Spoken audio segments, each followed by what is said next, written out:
Hello guys, welcome to Pronouncist, your pronunciation guide.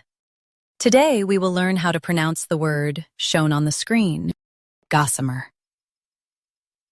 First, let's hear its American pronunciation, gossamer. Gossamer. Now, read the syllables of U.S. pronunciation shown on the screen naturally. Gossamer. Gossamer.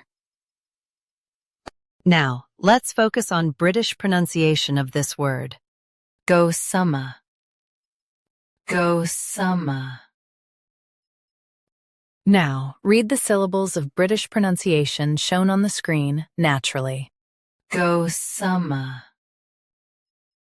GOSSAMER. US, ga. UK, go. Same summer ending. Practice repeatedly and you'll soon be able to say this word perfectly. The best way to practice is to repeat the syllable multiple times. The meaning of the word is thin, delicate threads.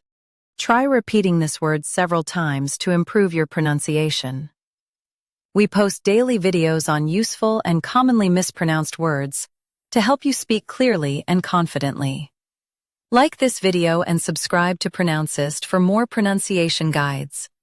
Thanks for watching us.